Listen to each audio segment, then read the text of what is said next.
And hi guys, good day.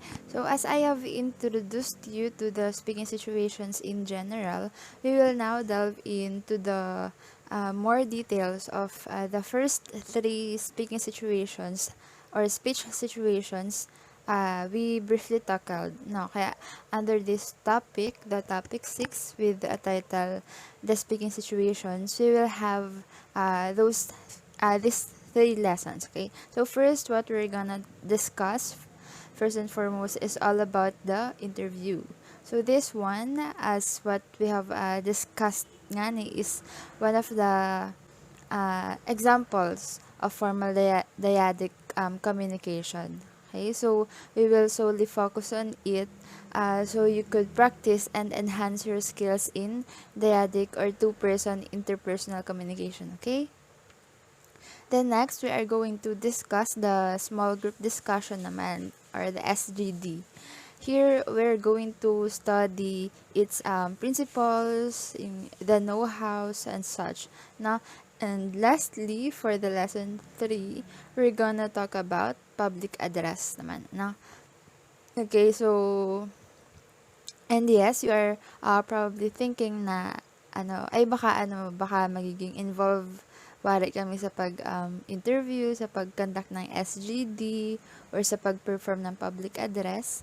Yes po, you are thinking right. Okay? So, sa bawat lesson natin sa tatlong to, you will all conduct an activity para ma-put into practice nyo talaga yung mga madidiscuss at na-discuss natin before. And at the same time, mapapractice at ma-enhance rin ninyo yung inyong mga skills in speech and oral comm. Okay, maliwanag po ba? Now, with all those three speech communication forms na ating i-discuss at eventually inyong ipapractice, these are the intended learning goals. So, at the end of this sixth topic, you should be able to first, use proper voice and diction in communicating for various purposes. So, specifically, doon sa three speech communication forms na inyong ipe-perform. Okay? So, second, you should be able to understand then the significance of speaking skills when employed in various speaking situations. Third, you should plan, conduct, and participate in a fact-finding interview, small group discussion, and speech delivery. Fourth, you have to recognize the importance of proper speech preparations and determine the purpose of the speech. And lastly, you should demonstrate skills in increasing communicative effectiveness by using specific strategies to control stage and audience frights. Okay? So those are your learning goals for this topic. And I hope you guys will put them in mind para along the discussions that we will have ay magawa at practice nyo sila little by little. Alright? So without further ado, let's now start our first lesson under this sixth topic. We have the interview. So what is interview? Well, as a form of dyadic or two-person interpersonal communication, alam nyo ba na ang interview yung nakaka-receive ng so much attention these days?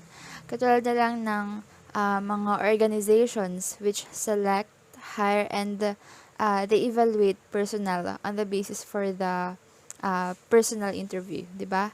So, napagdaanan niya ng lahat ng mga employees, especially these days. Okay? And not only that, we also have researchers, yung mga reporters, and even you, mga students, who obtain or collect specialized information from experts in various fields of study through conducting interviews din, di ba? At saka, now, more than ever, decision makers recognize and consider interview as a significant instrument when they make choices that would help them attain objectives. Just like what I did before when I enrolled in college. Talagang kumausap ako ng mga college students, ng mga professionals na kakilala ko at malapit sa akin. Okay? And I decided kung ano talaga yung course na aking pipiliin. Ay since mahilig ako magbasa, mahilig rin ako magsulat ng mga literary works like poems, stories, and film scripts. Ang pinakamalapit na related sa course na meron sa MSc ay AB English. Kaya siya yung kinuha ko. At yun din yung naging result as I gathered information noong nag-interview ako. And so, let's define muna what interview is. Alright, so for the concrete definition of interview, as you can read what's written in this slide, an interview is a system of goal-oriented dyadic communication consisting of an interchange of ideas and opinions through questions and answers to achieve a purpose. Alright, so from that one sentence definition, we can definitely say agad na an interview has defined characteristics. No? So it is a dynamic and interactive process na kung saan ay may two-way channel na nagaganap. So nag-rely siya on asking questions in order to collect the needed data. Okay? And as a form of dyadic communication nga, it involves two kinds of people, one of whom is the interviewer who asks questions, and the other one naman is the interviewee, the one who is being interviewed or the person who answers the questions. Okay, so both of them, the interviewer and the interviewee, they judge each other repeatedly. So the interviewer sizes up the interviewee's intelligence and yung pagiging totoo sa pagsagot ng mga questions na binabato sa kanya. Tapos pareha silang nag-modify and nag-adjust ng behavior according to the signals that they receive from each other. So kaya the outcome of the interview depends not only upon the manner in which the interviewee plays his part, but also and of course upon the manner in which the interviewer assumes his role. Kasi may experiences or may naririnig tayo minsan na ay katamad yung ginawa ko interview at hindi ko comprehensive sa magot yung in-interview ko. Kasi may ganun pa. Ay hindi naging efficient yung pag-interview ko gawa ng parang kung ano lamang yung natanong ko ay siya lamang inasagot ng in-interview ko. Ay hindi naman ganun palagi. So, you as the interviewer, malaki ang role and responsibility mo sa pag-conduct ng interview. And in all honesty, usually sa'yo nakasalalay kung paano mag-act at mag-play ng role si interviewee. Maliwanag? And also, sabi dito sa definition, it is goal-oriented. So, meaning, it is directed to a preconceived purpose. Kaya may nangyayaring interchange of ideas and opinions. Kasi both the interviewer and the interviewee, they aim to give and receive information. Okay? And so, this kind of dyadic communication, masasabi ng mga researchers na it is a great research tool or instrument kasi it allows us to gather rich information and draw more detailed conclusion than the other communication methods. Okay, so taking into consideration pa yung nonverbal cues, yung mga off-the-cuff reactions ng ating ini-interview, and also the emotional responses na ating natatanggap directly from them. Kasi in the interaction that happens in an interview, both the interviewer and the interviewee, they share ideas freely, hindi lang through words. So, kundi pati na rin using intonation, using their voice quality, yung kanilang gestures, body movements, facial expressions. Okay? So, big help yun to put across doon sa meanings ng message or ng information in the attainment of the interview objective. Kaya, kagaya nga ng paulit-ulit kong inasabi sa inyo, nonverbal cues, they support affects the verbal messages you are saying. Okay? However, the immediate purpose of the interview depends upon sa type ng interview you are conducting. Yes, there are so many types of interviews that serve different scenarios. Kaya knowing what to expect and knowing what type of interview we are to conduct can definitely help us talaga to meet the interview goals.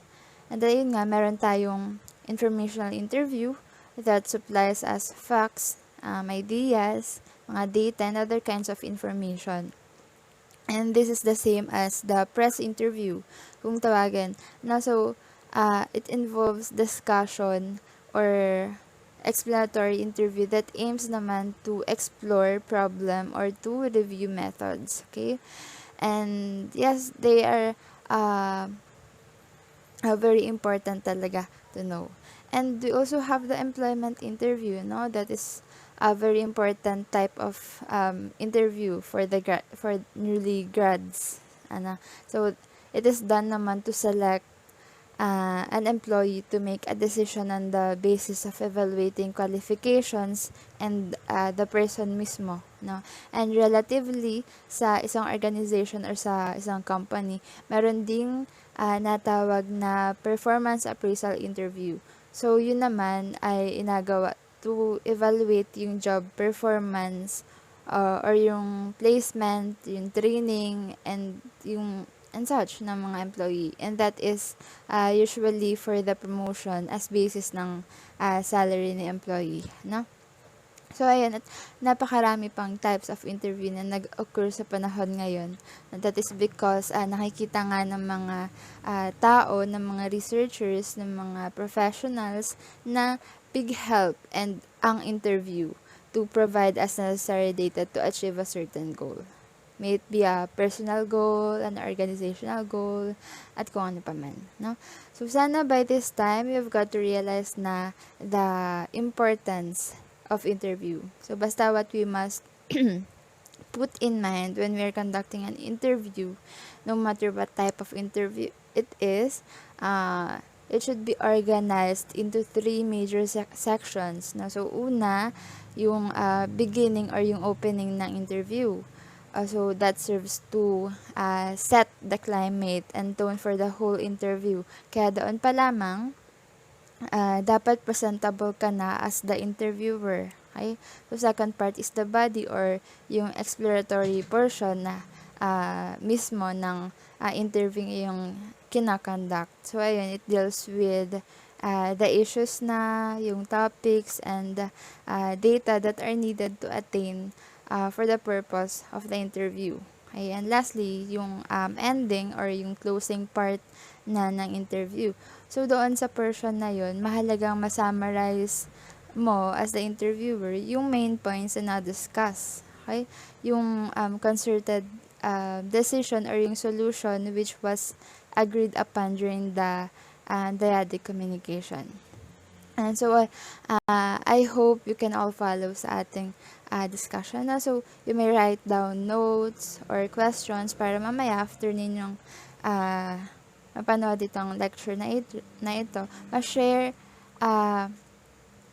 mag-share kayo ng inyong mga learnings sa ating group chat or sa ating synchronous class, and at the same time, ma-raise ninyo yung inyong mga katanungan. Right, so now the fact-finding interview. So as you can read in this slide, we are to focus solely on this specific type of interview. No? So the fact-finding interview.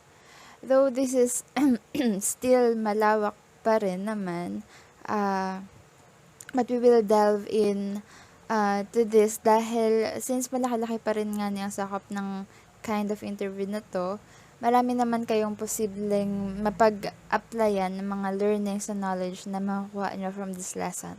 Okay? So, ayan. So, una sa lahat, what is fact-finding interview? Well, the fact-finding interview focuses on receiving or collecting information or data that is for decision-making, problem-solving, and creating goodwill.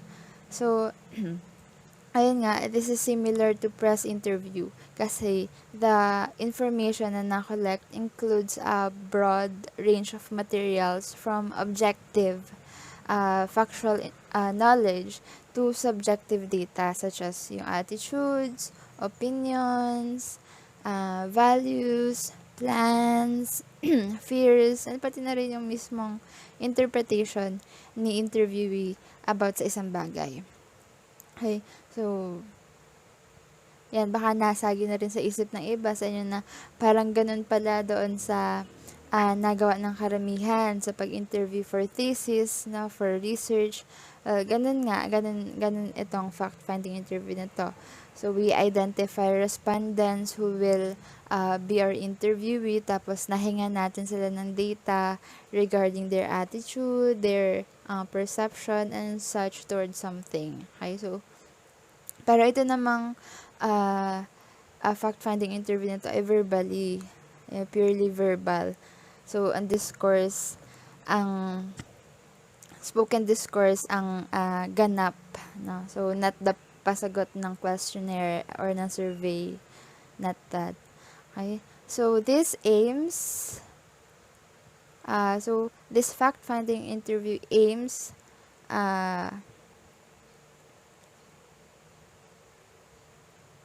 this four goals. Okay, so first, it is being conducted to determine facts known only to single individuals. So, ayan, kaya nag-identify tayo kung sino ang dapat interviewin at na-assure natin na sila yung makakapag-provide sa atin ng necessary data. Okay? Second, to gain access to objective data from an expert. Yes, fact-finding interview 6 information directly from an expert sa certain field of study kasi through that na-attain natin yung objective data na kailangan natin. Okay, third, to know opinions, attitudes, and trends or belief.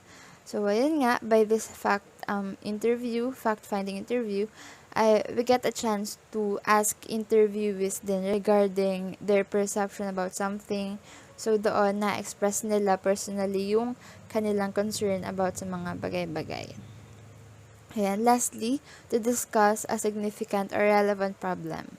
Ayan, so very prevalent ito sa world of media. No? Reporters or broadcasters, they tend to interview certain person to discuss relevant issue or problem. Tapos doon, may nagagather siyang information and at the same time, nagadiskusyonan sila about sa topic na yon. Kaya more and in-depth talaga yung data na nakukuha if there is exchanging of ideas and opinions sa isang interview.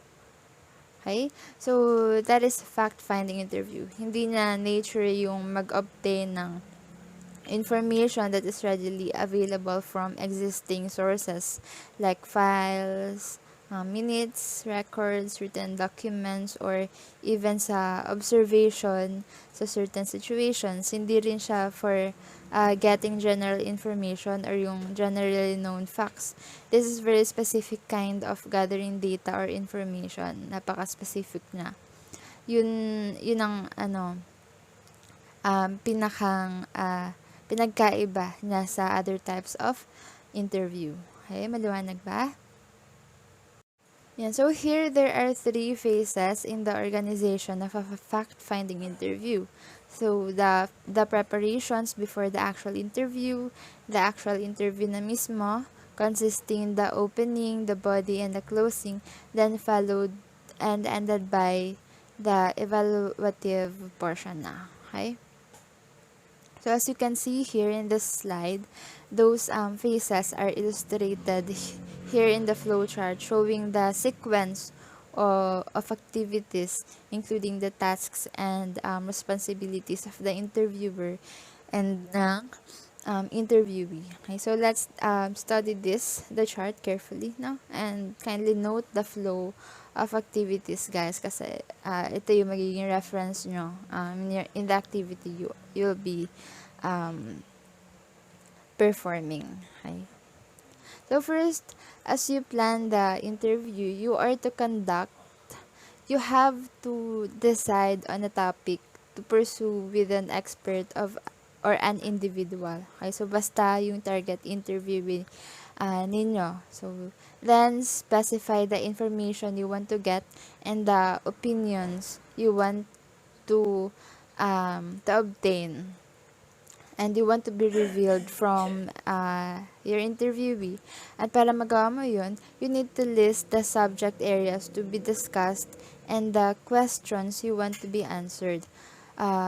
You just have to make sure na you master the subject matter of your investigation so that you can conduct an intelligent discussion. Kasi if you are not knowledgeable enough about doon sa topic, edi ang tendency, ikaw as the interviewee ay tanong lang ng tanong at sa interviewee ay nasagot lang ng nasagot. No? So, walang discussion na magaganap. Mas maganda at mas mayaman sa data kapag may discussion. Okay? Always remember that. At kasama rin dito sa planning phase na to, syempre, ang matalinong pagpili ng interviewee. So, how will you do that? Okay, by considering one who is in a position to know and give the information you want and you need. Hindi yung basta-basta ka na lang i-identify ng kung sinong interviewee. Tapos in the end, you'll question the result or the outcome ng interview dahil hindi ka satisfied doon sa nakuha mong data. No? Kaya in the first place, we have to be mindful agad sa pag-identify kung sino ang ating i-interviewin. Okay?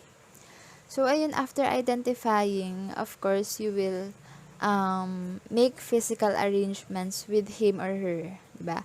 You have to also study his or her background, yung kanyang expertise and interest, no? So that you can get the best out of the interviewee. So, makakatulong yun para maging lively at maganda yung flow ng discussion between you two. Okay? Ayan. Next phase, we have the conducting the interview phase.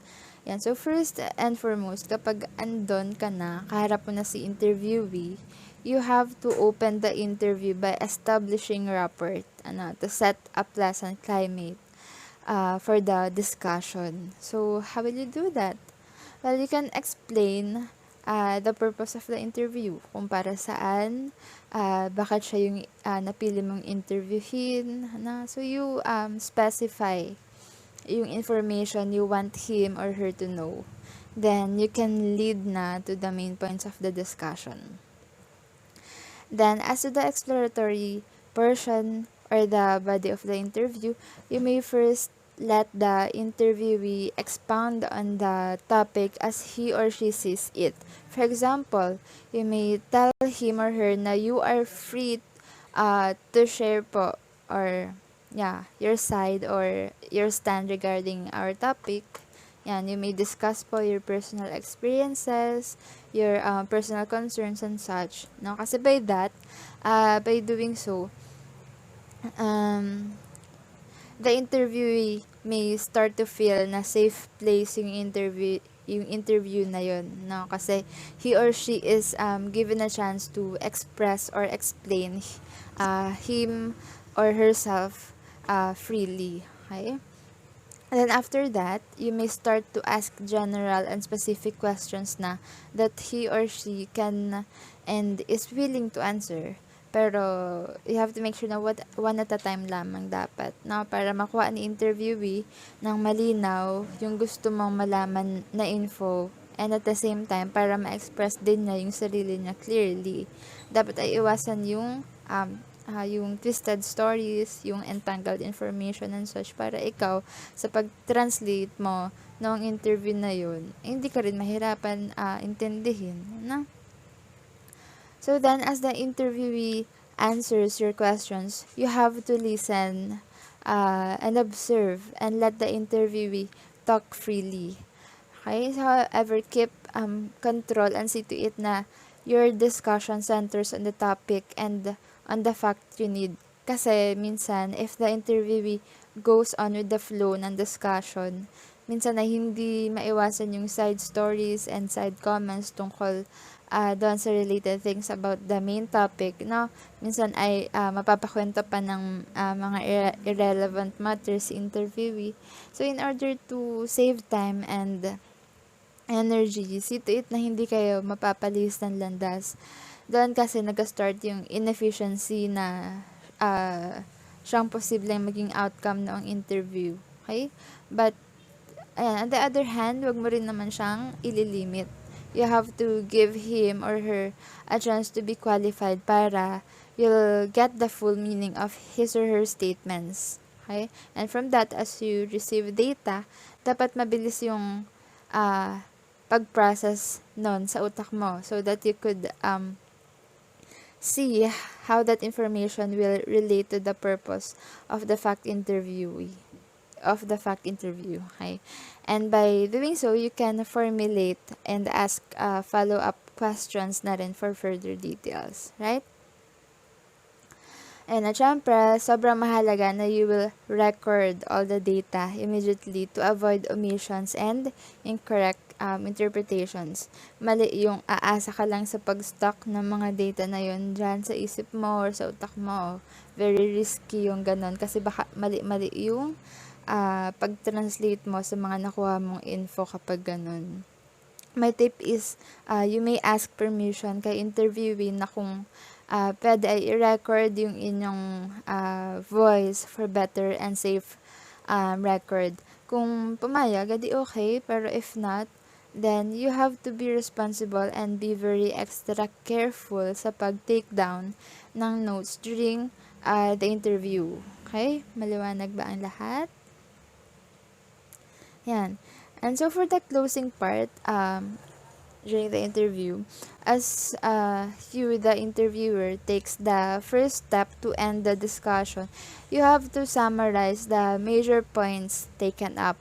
Okay? So, yun, that may serve as the as a review or chance for the interviewee to check if the information he or she had expressed were all correctly delivered sa iyo at kung tama yung pagkakaintindi mo sa mga statements niya. Okay?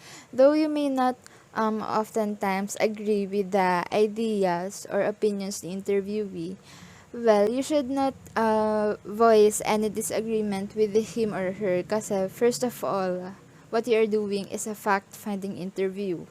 You are gathering data or information from others, not from you. Okay?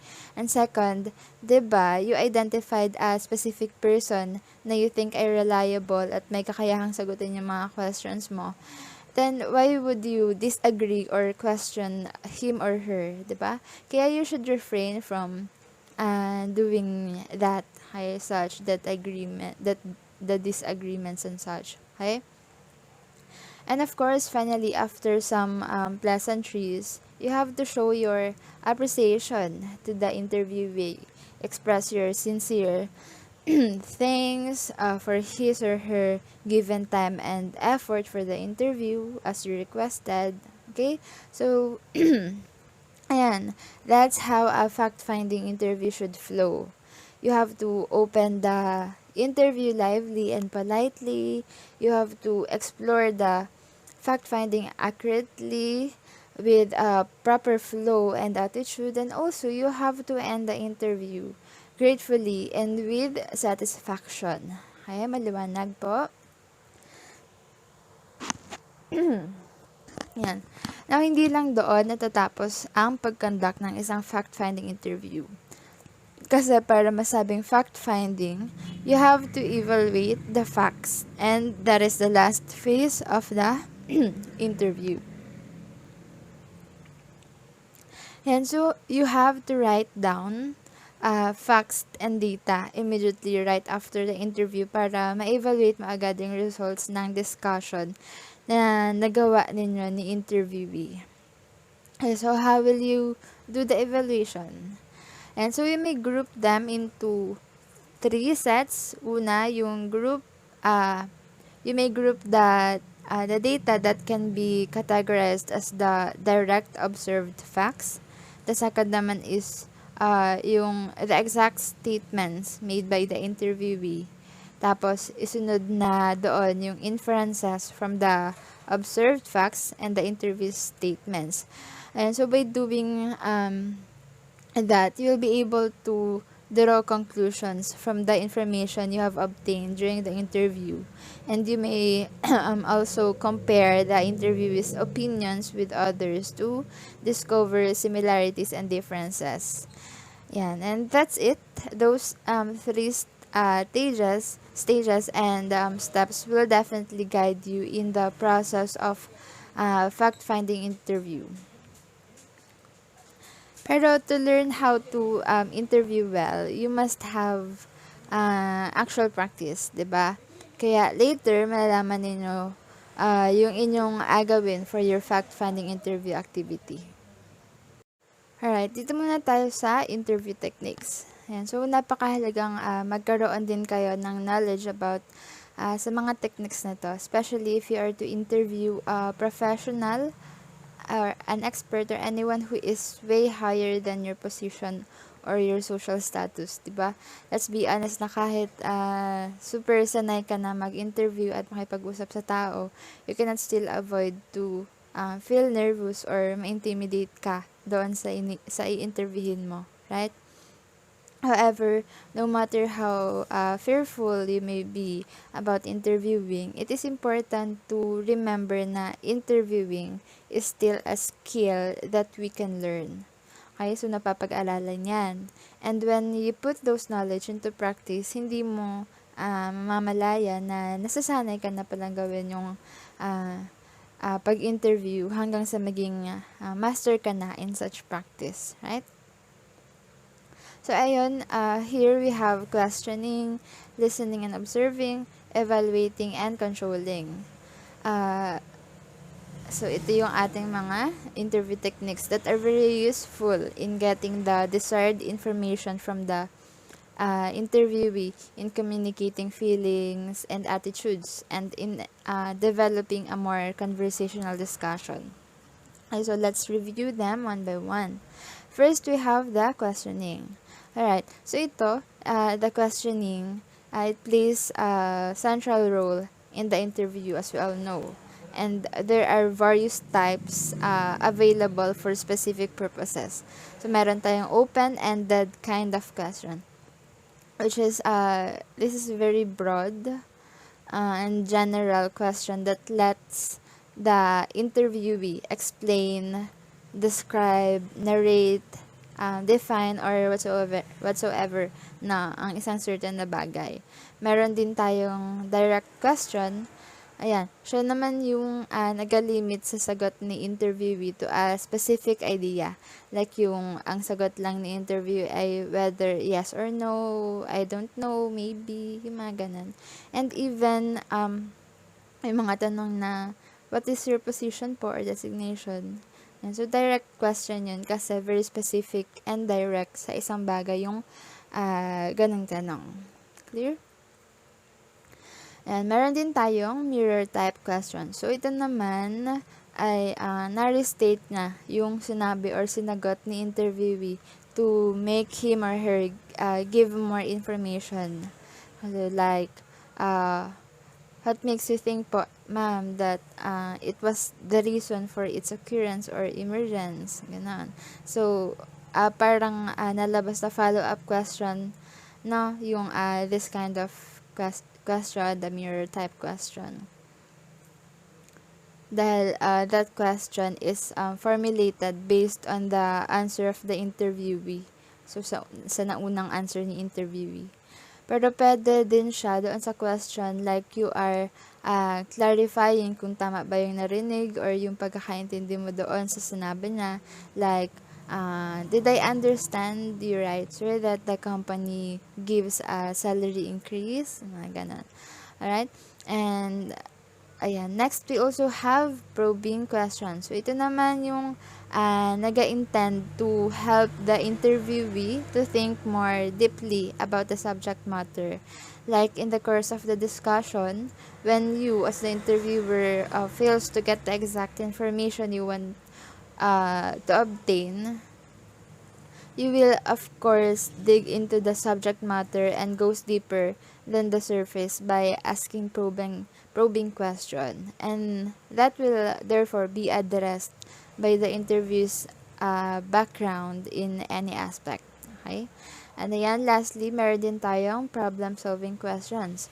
So, as it suggests, to let the interviewee present alternative solutions to our problem and to let him or her make a decision, you, as the interviewer, should present a hypothetical situation focusing on a problem by asking a problem-solving questions. So, katulad na lang ng paghingi ng suggestions and recommendations like, what can you advise po to the government sector as an analyst or as a seasoned expert in your field, mga ganun, okay? So, but be mindful that the usefulness of each of these question types greatly depends upon the specific objectives ng interview na na-conduct ninyo. Depende na rin yun doon sa level of information na meron yung napili mong interviewee, at pati na rin syempre doon sa iyong knowledge and insight into the interviewee's background. Okay? And so second technique, we have the listening and observing.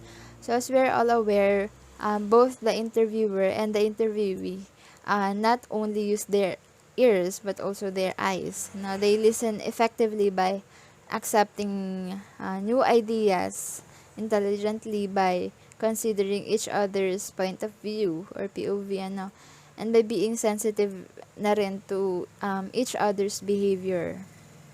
On the other hand, with their eyes naman, they observe signals that might communicate unspoken messages by recognizing verbal and nonverbal cues. So, sa mga reaction and short remarks naman na nagawa or nasabi ni interviewer, yun yung nag-show ng interest or desire to listen to a more comprehensive discussion ni interviewee. Ano yung mga example nito? Yung oh, I see. Oh, that's interesting. Really? Yes. Yung mga ganong short remarks ang isa pang nakakapagpagana kay interviewee to discuss comprehensive ideas and insights. Okay? And third, meron din tayong technique to evaluate.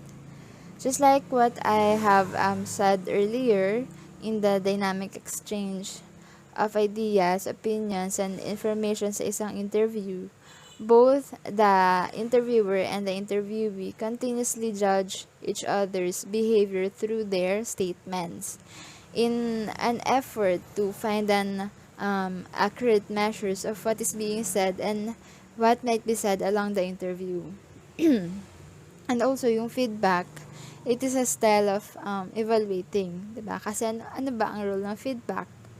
Diba, it modifies earlier ideas and messages so that kapag kinakailangan, if needed, further modification and redefinition of ideas or issues may occur para mag-increase yung understanding between the interviewer and the interviewee.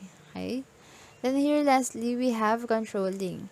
So, by keeping track of the topic or kapag controlled yung flow ng interview and by guiding the conversation from one question to another and from one topic to the next, both the interviewer and the interviewee are assured that the interview is conducted in accordance doon sa intended purpose ng interview. Why?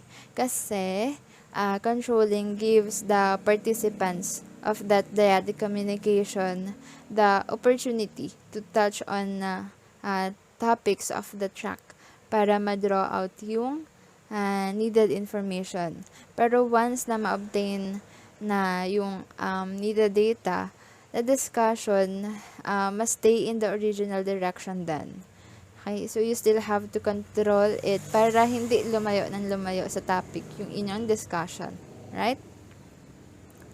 So, yan. These are the 4 interview techniques that I could share to you na obviously makakatulong sa inyo on how to conduct a fact-finding interview. And speaking of which, you are to practice your interview skills, okay? Yes, you will conduct a fact-finding interview with a professional as your informant. May it be a doctor, a lawyer, social worker, teacher, agriculturist, no? Or a government worker, basta professional. No? So, you should select a professional who is residing within your barangay only, okay? But if there's no professional available in your area, you may select one naman residing sa nearest or sa katabing barangay ng inyong sariling barangay. Na basta you do not have to travel far just to get in touch with your chosen informant. Okay, that's what you need to consider unang-una. Malapit lang sa inyo. Okay? So, after you identify your interviewee, you will get information regarding his or her specific work, as like special cases or problems, kanilang opinions or attitudes towards his or her clients, students, and such. And also their suggestions or suggested solutions to the problems that are usually encountered in their profession. Okay? Yung mga ganong topics and questions. At para magawa nyo yun, you will have to prepare a set of questions and a list of topics which you want to discuss with your informant. Okay, so make sure na you will use and apply the sequences ng flowchart na ating discuss as your guide and as your reference sa activity na inyong gagawin. And be mindful with your preparation na gagawin, okay? And with the conduct mismo ng interview, you should observe politeness all the time, no? So you should respect your informant and be submissive na rin all throughout the interview. Yan, now in order for you to show me your performance para mapanood ko, you will submit a video recording of the whole interview. So, what you're gonna do is, you ask permission or you advise your informant that the interview session will be recorded for the purpose of submission lang. Dito sa ating subject. Just i-assure nyo lang sa kanila na the recording will be treated confidentially at hindi agamitin sa kung para basta i-convince ninyo para i-allow kayo na i-record siya. Okay? So, the set deadline of this activity is on May 27, 2022. So, you have almost 2 weeks to accomplish the activity, no?